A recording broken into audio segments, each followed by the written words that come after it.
अग्नि को बुझाने के लिए नीर चाहिए, अग्नि को बुझाने के लिए नीर चाहिए, दुख दर्द मिटाने को दिल में पीर चाहिए।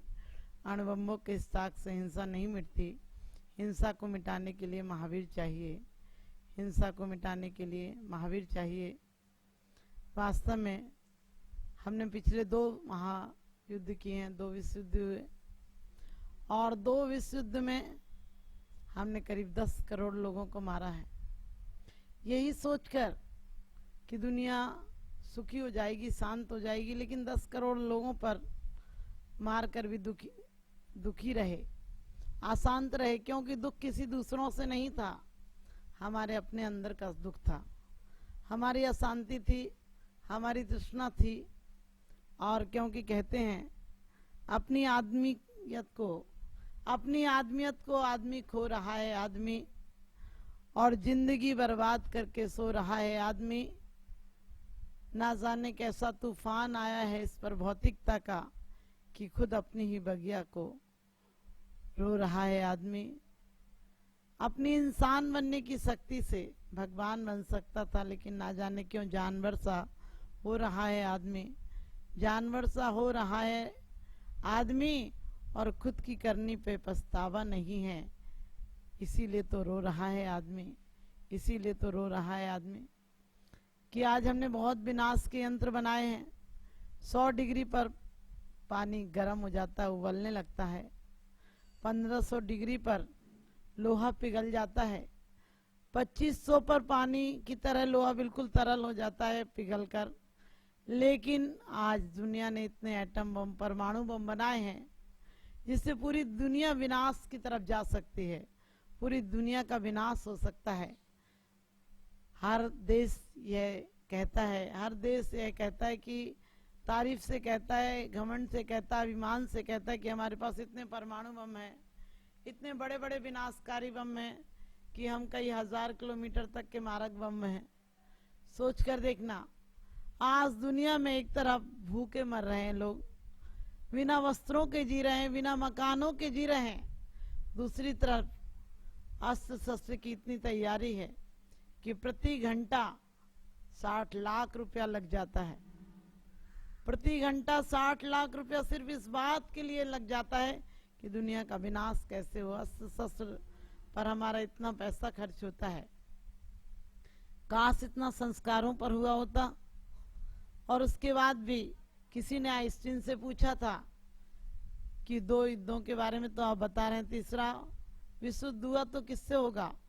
उसने कहा था तीसरे के बारे में तो नहीं कह सकता हूँ, लेकिन चौथे के बारे में कह सकता हूँ कि चौथा हुआ तो पत्थरों से होगा, क्योंकि जब तीसरे महायुद्ध में ही आज हमने इतनी विनाश की सामग्री इकट्ठी कर ली है कि लोग कहते हैं 50,000 परमाणु बम बना लिए हैं, उससे भी ज्यादा बना लिए हैं। हर देश कहता है इतने इतने बम है, इतने बम है, सब देश कहते हैं। और पश्चिम तो कहता है कि एक व्यक्ति को यदि 7-7 बार मारना पड़े तो इतने बम में कि पूरी दुनिया को 7 बार मारा जा सकता है। लेकिन मुझे देखकर इन लोगों को लगता है क्या ये लोग विक्षिप्त हो गए हैं? जब एक बार में ही दुनिया समाप्त हो जाएगी, दुनिया का इंसान नहीं प्रकृति भी समाप्त हो जाएगी, जानवर पेड़ पौधे प्रकृति इतनी नष्ट हो जाएगी कि आप सोचते हैं 10 करोड़ एक परमाणु बम जब फटेगा तो 10 करोड़ की ज्वाला निकलेगी, उसमें प्रकृति कहाँ बचेगी? पृथ्वी भी बंजर हो जाएगी, पशु पक्षी भी नष्ट हो जाएंगे, प्रकृति भी नष्ट हो जाएगी। और उसके बाद जैसा कि आज लोग कहते हैं, अभिमान करते हैं अपनी भौतिकता पर, ये भौतिकता के सुख साधन नरकों को उगड़ते जाएंगे। वास्तव में भौतिकता के सुख साधन हमें नरकों की तरफ ले जाएंगे। और नरकों की तरफ क्या ले जाएंगे? इंसान ने जमीन को नरक से बदतर बना दिया। आज हर इंसान रात में निकलने में डरता है, कहीं महिलाओं को जाना हो तो डर लगता है, ना जाने कहाँ चोर लुटेरे आतंकवाद होगा। हमारे यहाँ स्यादवाद का जमाना था, हमारे महावीर की वाणी स्यादवाद में ही वाणी थी, हर विवाद का हल हो सकता स्यादवाद के द्वारा। लेकिन आज स्यादवाद वाणी की जगह आतंकवाद, दंगा फसाद है, चोरी है, बेईमानी है, घूसखोरी है।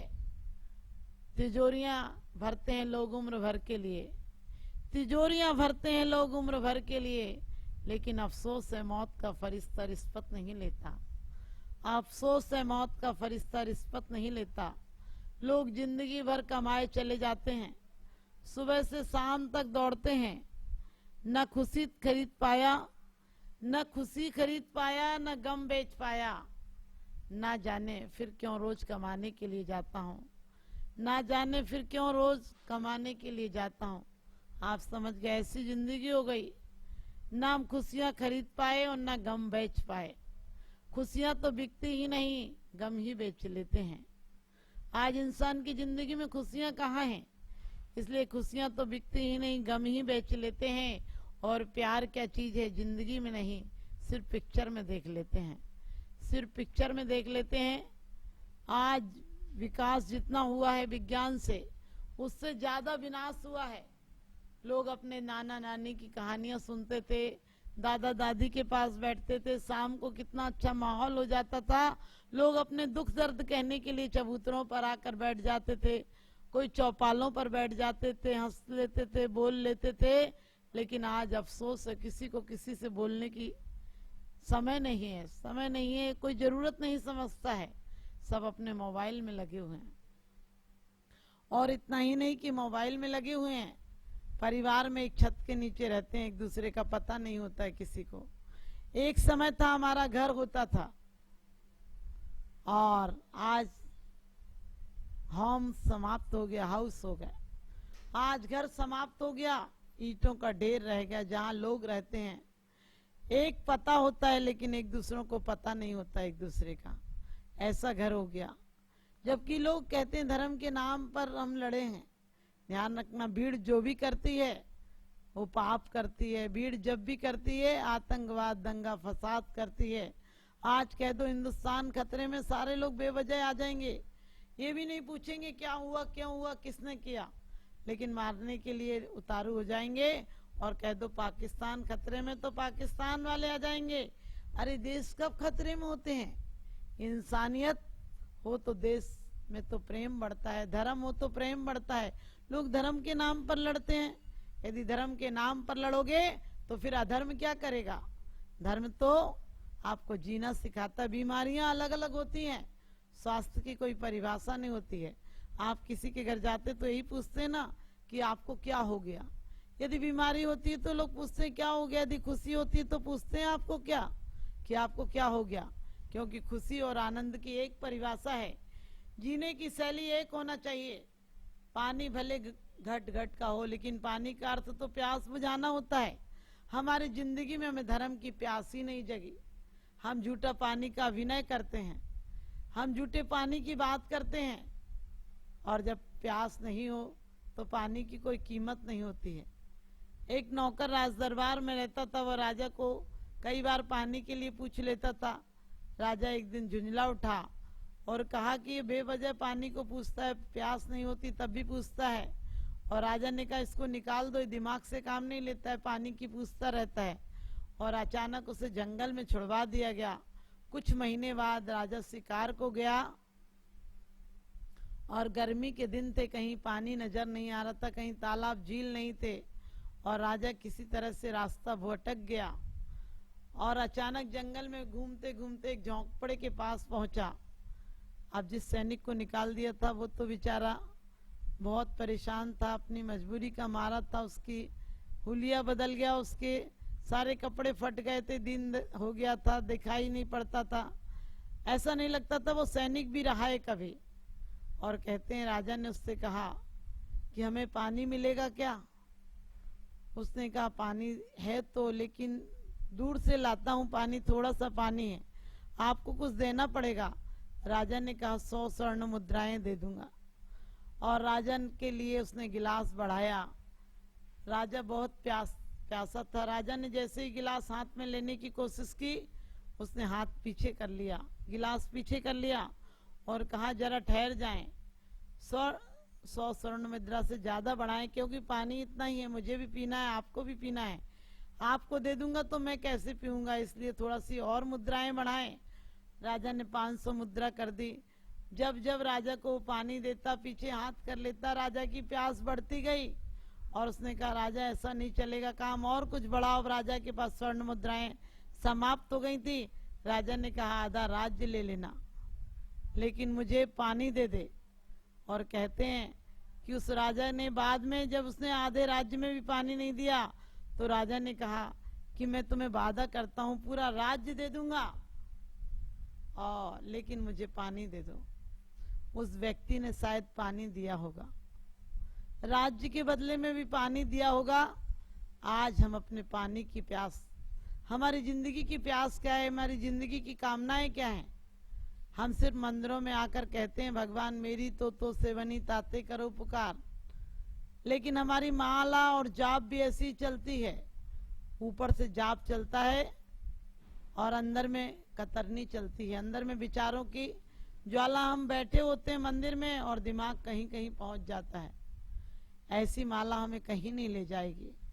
ऐसी जब तक परमात्मा की प्यास नहीं जगे, जब तक जीवन में कभी तृप्ति के भाव नहीं आए, हम कहीं नहीं पहुंच सकते हैं। और अकेला विज्ञान तो वैसे भी अंधा है, क्योंकि अकेला विज्ञान सिर्फ उच्च शिखर पर ले जा सकता है, जहां जाकर आकांक्षाएं जगेंगी, जहां जाकर विनाश होगा। टू मैन नाम के प्रेसिडेंट थे।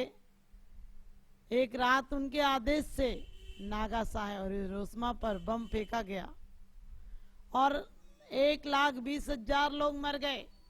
सुबह पत्रकारों ने उनसे पूछा कि आपके आदेश से, एक आदेश से घंटे भर में 1.25 लाख लोग मर गए, आप रात को कैसे सो पाए? लोगों को, पत्रकारों को ये उम्मीद थी कि वो कहेंगे कि नहीं आज रात में नहीं सो पाया, इतने लोग मेरे आदेश से सो गए, मैं कैसे सो पाऊंगा? लेकिन उसके विपरीत उन्होंने जवाब दिया। उन्होंने कहा बरसों के बाद आज ही अच्छे से सो पाया हूं, क्योंकि मेरा दुश्मन नष्ट हो गया। आप सोच सकते हैं एक एक व्यक्ति जब इतनी विनाश की लीला लिए बैठा है तो दुनिया में शांति कहां से होगी? जब एक एक व्यक्ति एक एक बार में मर जाएगा तो फिर 7-7 बार बम किसके लिए चलाओगे? इतने परमाणु बम के आविष्कार क्यों किए हैं? यदि काश अणुबमों के आविष्कार कर लेते, संस्कृति और संस्कारों पर इतना पैसा खर्च होता तो हमारी दुनिया की दशा बहुत अच्छी होती, दुनिया का उत्थान होता। दुनिया जो पतन के गर्त में जा रही है वो शायद नहीं जाती। आज हम धर्मों की बात करते हैं, धर्म के नाम पर भी लोग लड़ते ही रहते हैं। मंदिरों में लड़ाई है, धर्मात्माओं पे लड़ाई है, लोग पूजा पर लड़ लेते हैं, अभिषेक पर लड़ लेते हैं, मंदिरों के नाम पर लड़ लेते हैं, धर्मों के नाम पर लड़ लेते हैं। लोग कहते हैं धर्म निरपेक्ष राज्य होना चाहिए भारत राज्य, लेकिन मैं कहती हूँ भारत धर्म निरपेक्ष नहीं होना चाहिए। धर्म की अपेक्षा नहीं रहेगी, धर्म नहीं रहेगा तो जीवन में बचेगा क्या? क्योंकि धर्म तो हमें सुखी करता है, धर्म हमें जीने की कला सिखाता है और धर्म हमें मरने की कला भी सिखाता है। धर्म इस लोक में भी सम्मान और इज्जत देता है, इस लोक में भी प्रेम और वात्सल्य देता है, इस लोक में भी सुख देता है और परलोक में उस अच्छे अनंत सुख को देता है, अविनाशी सुख को देता है। तो हम धर्म के नाम पर नहीं लड़े, क्योंकि महावीर ने कहा था अपना आत्मा का हित करो तो पर का हित हो जाएगा। क्राइस्ट ने कहा था कि कोई एक चांटा मारे तो दूसरा गाल कर दो, और नानक कहते हैं कि दीन दुखियों का दुख दूर करो। बुद्ध कहते हैं सब आत्मा को अपने समान समझो। राम कहते हैं कण कण में जीवात्मा है। आप सोचो राम इतने वनवास में रहे, उन्हें कभी जीव हत्या नहीं की, और आज के समय में हमने शंकर जी का बैल मार दिया, कैसे आएंगे परमात्मा? पार्श्वनाथ का सांप मार दिया, गणेश जी का चूहा मार दिया, उनकी सवारियां नष्ट कर दी। आज आए दिन शिकार, शेर का शिकार हो जाता है, दुर्गा जी का शेर मार दिया। अब देवता कैसे आएंगे इस जमीन पर? यदि हम चाहते हैं कि देवताओं का आवागमन हो तो अपने अंदर देवत्व लाएं, अपने अंदर विशालता लाएं। हम लोगों के विनाश के कगार पर खड़े होकर विकास की कल्पना नहीं करें। हमें ऐसा राज्य नहीं चाहिए। आपको पता है आज हमारा सारथी अर्जुन हो गया है, आज हमारी कामनाएं हमारे रथ की सारथी हो गई हैं। जब महाभारत टाले टला नहीं, जब महाभारत किसी प्रकार से नहीं टला, बहुत कोशिश की, अर्जुन भी तो यही कहते थे, मैं क्या करूंगा ऐसे राज्य को लेकर जहाँ की मेरे अपने लोग समाप्त हो जाएंगे।